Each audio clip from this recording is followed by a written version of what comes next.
Hello, my name is James Hughes, and this is my presentation for Wilson's disease for the Diseases of the Cell project. For this presentation, we'll start with an overview of Wilson's disease, and then we'll talk about the etiology of Wilson's disease, then the genetics and patterns of inheritance, and then finally the treatment and research that's available for the disease. For an overview of Wilson's disease, we're going to start by talking about what's actually gone wrong in Wilson's disease.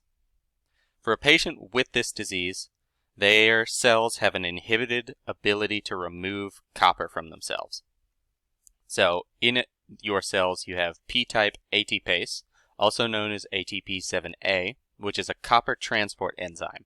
And that enzyme is useful for removing excess copper from the mitochondria and from the cells and allowing it to be excreted from the body in the bile. Now, when that P-type ATPase is mutated, you actually have a loss of function of that enzyme, which means that cells, especially in the liver and brain, cannot transport copper into the bile for excretion. That copper buildup in the cell is going to damage the mitochondria once it reaches toxic levels. So over here on the left-hand side, you can see an example of why copper excretion is so important in the cell and for mitochondria. We actually have an image that's describing eukaryogenesis, which is the theoretical creation of eukaryotic cells from archaea and proteobacterium. By having that proteobacterium engulfed by the archaea, and then they establish a symbiotic relationship, and eventually that proteobacteria becomes the mitochondria of the larger cell, and they become one organism.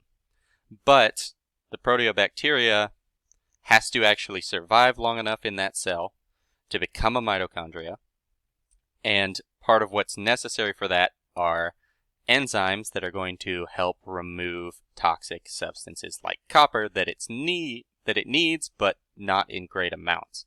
As you can see here, ATP7A is one of the important copper enzymes that was necessary for the mitochondria to cohabitate or habitate this archaea long enough to actually become a part of the same living organism.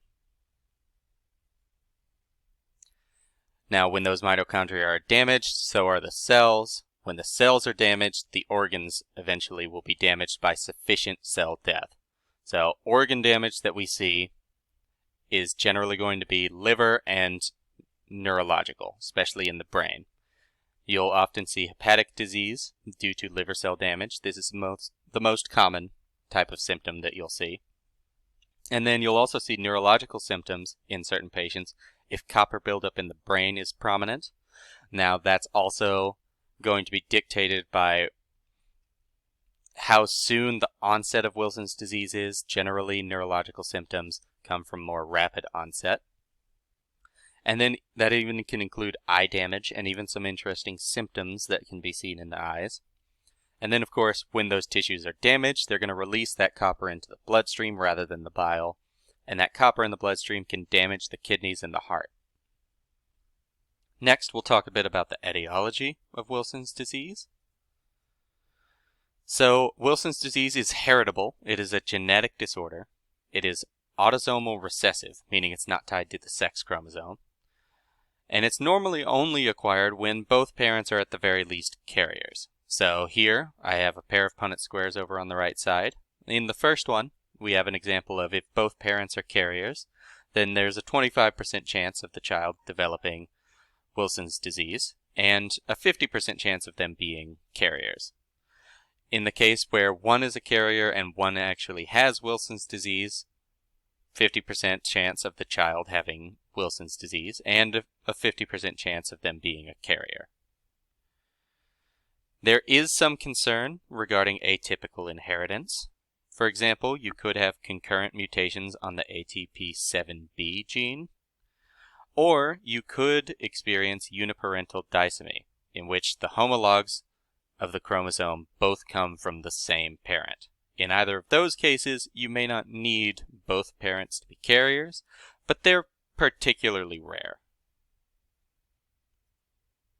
As far as epigenetic factors, since it is a genetic disease, you can't really acquire it environmentally, but lifestyle habits and environmental factors can exacerbate it, make it worse, or at least present worse. For example, a high copper diet would cause severe symptoms, and over here on the left-hand side, just a few examples of high copper foods: nuts, shrimp, and other shellfish, and then we also have chocolate and mushrooms. All items that you would want to cut out of your diet if you have Wilson's disease. Then, of course, there's compounding liver or neurological damage. So, for example, alcoholism is going to make any liver symptoms of Wilson's disease worse, and Parkinson's disease would add to the severity of any neurological Wilson's disease. So next, let's discuss the genetics and patterns of inheritance. The gene in question that we're looking at is the ATP7B gene. Now that encodes a copper-transporting p-type ATPase, as we discussed earlier, and it is not sex-linked. As we mentioned earlier, it's autosomal recessive. Now, genetic testing works for Wilson's disease to a degree.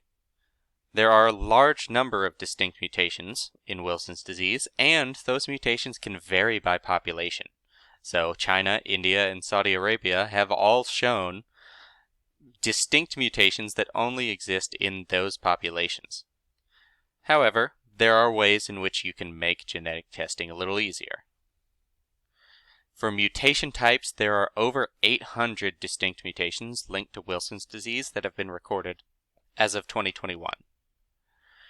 Those include types of missense and nonsense mutations, which are the most common. You have frameshift mutations as well, insertions and deletions, and more rarely splice site mutations.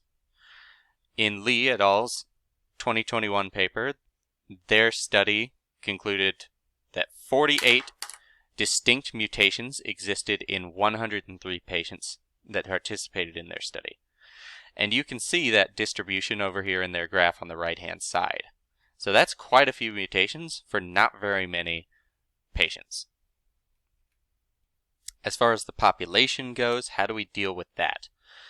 Many mutations have only been identified in certain populations, but genetic testing can be bolstered by this knowledge with a background knowledge of the disease genetics for a population, and when testing in a homogeneous population, that can make genetic testing a bit easier because you only have to consider any mutations that would be relevant for the population, first and foremost.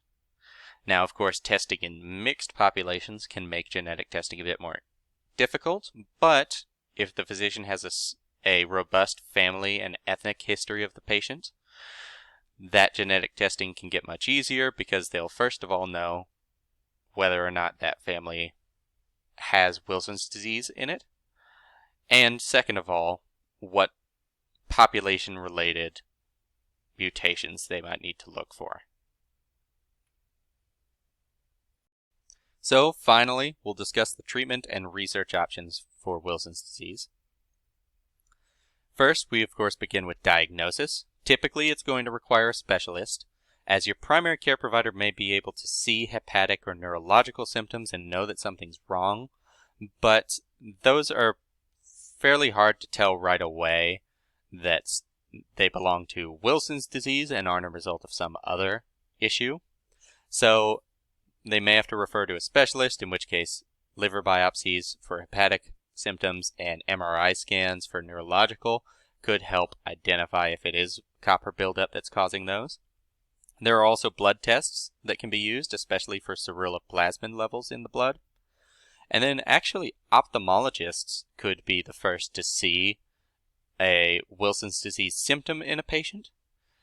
When they view patients' eyes, they might see Kaiser-Fleischer rings, which are actually rings of copper deposits. As you can see over here on the right-hand side, we have a patient's eye, and you can see a cloudy gray-green ring surrounding their iris, that's actually copper deposits as a result of Wilson's disease.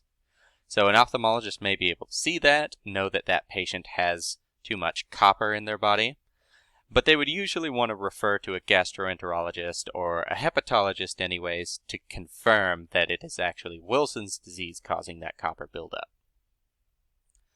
Then, lastly, we have genetic testing, as we mentioned. Right now, genetic testing is being refined even more as we go, combining that with family history and testing of family members can determine whether or not you or anyone in your family has Wilson's disease. As far as preventative technologies go, we don't have any true preventative technologies yet for Wilson's disease, not without gene editing. Since it is a genetic disease, you would need to be able to fix that mutation. But if you know you have that mutation, or suspect you do, you can actually prevent its development and progression, though you can't prevent it being inherited. So, if you know your family history or have undergone genetic testing, know you're at risk for that, a low copper diet can actually help prevent excess copper buildup and prevent the progression of Wilson's disease, prevent liver and neurological damage, and keep you hale and healthy. As far as treatment methods, I've mentioned it a few times now, but lifestyle low copper diet is going to be important, because if you cannot get rid of the copper in your body, then you'll need to slow down how much copper you're putting in your body. So a low copper diet. Medications, to get rid of that excess copper that's currently in your body, you would use chelating agents, which remove copper from the cells and allow it to be excreted. They include agents such as penicillamine and trientine, which have been in the use for Wilson's disease treatment for decades now. You could also use zinc once you're done with your chelating agents, you're done extracting the copper, now you want to keep the copper out. That's where zinc would come in. So oral administration of zinc on the right-hand side, you can see an example of oral zinc administration. Beforehand, you have that absorption of copper by the liver, and then after oral zinc administration, that absorption of copper by the liver has actually been reduced. So more of it's being excreted without being absorbed. Now, as far as organ damage goes, if you experience severe symptoms, you may have organ damage. For severe liver damage, you may have to even get a liver transplant if you're experiencing liver failure. Or if you're experiencing bad neurological symptoms, you may need to be treated separately for those, including with occupational therapy. And then if you have Wilson's disease, right now you aren't going to be getting rid of it, so you're going to be maintaining it for the rest of your life, even if you eventually don't have to worry about chelating agents or liver failure or neurological symptoms, then you'll need to keep that copper level maintained. Finally, as of April 24th, 2023, there are 53 federally funded Wilson's disease clinical trials on clinicaltrials.gov, 30 of which are currently new, active, and/or recruiting, and you have ongoing research into the genetics and population patterns of Wilson's disease. So that ongoing research, even though we've known about Wilson's disease for years, we're still finding out more and more, especially about the genetics. So that concludes my presentation on Wilson's disease. I hope you found it interesting. I hope you learned something new, and thank you very much for listening.